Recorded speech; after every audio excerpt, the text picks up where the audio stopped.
የኢትዮጵያ መንግስት በቅርቡ የሚከበሩትን የገናና የጥምቀት በዓላት ሀገር ውስጥ እንዲያከብሩ የጠራቸውን እንግዶች ለማስተናገድ የሲዳማ ክልል መዘጋጀቱን አስታወቀ። አንድ የሲዳማ ዩኒቨርሲቲ የምጣኔ ሀብት አስተማሪ በበኩላቸው ጥሪ የተደረገላቸው እንግዶች ወደ ኢትዮጵያ ከገቡ ፖለቲካዊና ምጣኔ ሀብታዊ ጥቅም ማምጣቱ አይቀርም። ውጭ ሀገር የሚኖሩ 1 ሚሊዮን ኢትዮጵያውያንና ትውልደ ኢትዮጵያውያን ሁለቱን የክርስትና እምነት በዓላት ሀገር ውስጥ እንዲያከብሩ መንግስት ጥሪ አድርጎላቸዋል። ሸዋንግዛው ወጋየሁ ከሐዋሳ ተከታዩን ዝርዝር ዘገባ ልኮልናል። የሲዳማ ክልል መንግስትም ወደ ክልሉ የሚገቡ እንግዶችን ለማስተናገድ አስፈላጊው መሰናዶ ማጠናቀቁን አስታውቋል። የክልሉ ባህል ቱሪዝምና ስፖርት ቢሮ ኃላፊ አቶ ጃጎ አገኘው ለጋዜጠኞች እንዳሉት ክልሉ የተለያዩ ኮሚቴዎችን በማቋቋም በጸጥታ ጥበቃና የአገልግሎት ሰጪ ተቋማትን ዝግጁ የማድረግ ስራዎችን አከናውኗል። በተለይም እንደ ሆቴል የመሳሰሉ የአገልግሎት ሰጪ ተቋማት ለተገልጋዮች ልዩ የዋጋ ቅናሽ ለማድረግ ከስምምነት ላይ መድረሳቸውን ነው የቢሮ ኃላፊ አቶ ጃጎ የገለጹት።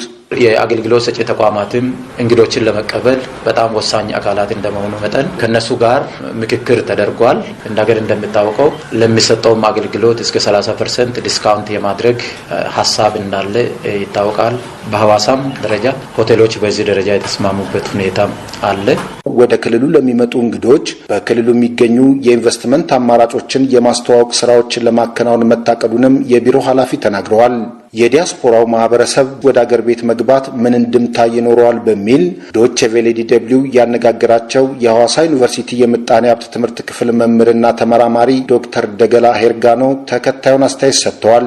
ዋናው ዓላማ የመጀመሪያውና የአጭር ጊዜ ግቡ አገሪቱ ሰላም እንደሆነች ማንም መምጣትና መግባት መውጣት የሚችልባት ሀገር እንደሆነችና ምንም አይነት የሰላም ችግር አሁን ዜጎች እንዳይመጡ የሚያደርግ ምንም አይነት የሰላም እጦት የሌለባት አገር እንደሆነች ይህንን በትክክል ኢትዮጵያውያን አፍሪካውያንም ወንድሞች አብረው እንደሚመጡ ይታሰባልና ይህ ሰላማዊ ቀጠና መሆኑን ለዓለም ለማሳየት የመጀመሪያ እንድምታ ያለው ነው። ይሄ በውጭ የሚኖሩ ኢትዮጵያውያን የተለያዩ ክህሎቶች እንዳላቸው የጠቀሱት ዶክተር ደገላም መንግስት አጋጣሚውን ዘላቂ ወደ ሆነ የእውቀት ሽግግር በመቀየር የሀገሪቱን ምጣኔ ሀብት ማገዝ የሚችልበት እድል ይኖረዋል የሚል እምነት እንዳላቸውም ገልጸዋል። ኢትዮጵያውያን ከተለያየ ሀገር የተለያየ እውቀት ያላቸው ናቸው የሚመጡ። ስለዚህ ይሄንን እውቀት በተደራጀ መንገድ ከተቋማት ጋር አስተሳስሮ የኢትዮጵያ መንግስት ዘለቄታ ያለው ድጋፍ ማድረግ የሚችልበት ሁኔታ መፍጠር ይችላል የሚል እምነት አለኝ።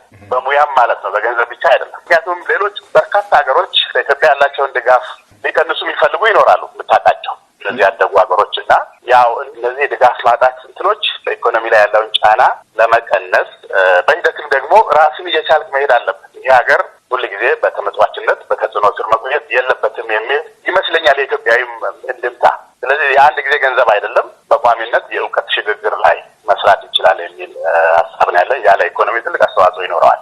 ለዶቼ ቬለ ሸዋንግዛው ወጋየሁ ሐዋሳ። ዜና መጽሔቱ እስካሁን የተከታተላችሁትን ይመስል ነበረ። ወደ ሳምንታዊው የውይይት ዝግጅታችን ልለፍ። የኢትዮጵያ መከላከያ ጦርና የአማራ ክልል ኃይሎች በህወሓት ተይዘው የነበሩ የተለያዩ ከተሞችን መልሰው ከተቆጣጠሩ በኋላ ህወሓት ተዋጊዎቹ ከአማራና ከአፋር ክልል እየወጡ ነው ሲል የተኩስ አቁምና የድርድር ጥሪ አቅርቧል። ጥያቄውን መንግስት ውድቅ አድርጎታል። መንግስት ትናንት የመጀመሪያ ተልእኮውን ማጠናቀቁንም አስታውቋል።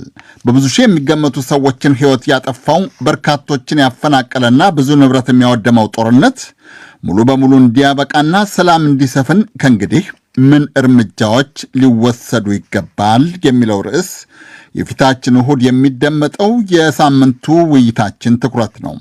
በውይይቱ ከተነሱ ሐሳቦች ጥቂቱን እነሆ። እነሱ እንደሚሉት ለድርድር ዝግጁ ሆነው ምቹ ነገር ለመፍጠር የወጡ ሳይሆን እነሱም እየተኮሱ እኛም እየተኮስን ተመተው የወጡበት ሁኔታ ነው የሚታየው። ለመደራደር ፍላጎት አሳይተው ሳይሆን ሌላ አቅጣጫ እንደገና ጦርነት ለመክፈት የመዘጋጃ ጊዜ የሚገዙበትና ጊዜ እየገዙ ያሉ ናቸው ብዬ ነው የምወስደው። እኔ ፍትህ የሰላሙ ሂደቱ አካል ነው መሆን ያለበት። በእርግጥ እንደተባለው አሁን በአሁኑ ደረጃ ህወሓት እንደ ወንጀለኛ እንደ አሸባሪ የተመደበ ቡድን ነው። ነገር ግን ፍቃደኝነቱ ካለ አሸባሪ የሚባለው በተለይ በእኛ በኢትዮጵያ የህግ ስርዓት በፓርላማው ፖለቲካዊ ሂደትም ስላለው የተወሰነ አስፈላጊ ሆኖ ከተገኘ ያንንም ማንሳት ይቻላል።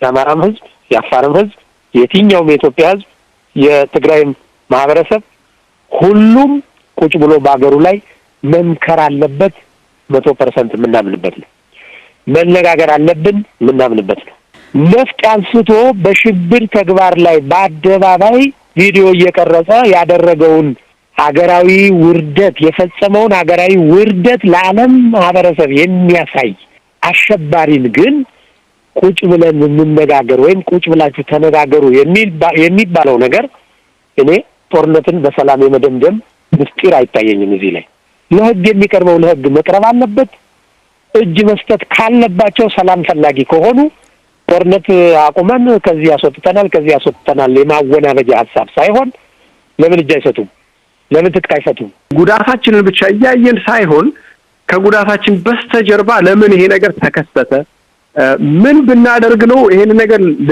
እንዳይደገም ማድረግ የምንችለው አለመተማመን ላይ የተቃኘውን የፖለቲካ ብሂላችንን በመተማመን ላይ በይቅርታ ላይ የምናስቀምጥበትን መንገድ ልናበጅ ይገባልና እስካሁን ብቻ በተደረጉት ጥፋቶች በእኔ እምነት ማንም ንጹህ ነኝ ሊላ አይገባም ከፍተኛ ጥፋት ተሰርቷል ከፍተኛ ውድመት ተከስቷል ያንን ጥፋት ልናስተካክለው የምንችለው በሌላ ጥፋት በሌላ ውድመት አይደለም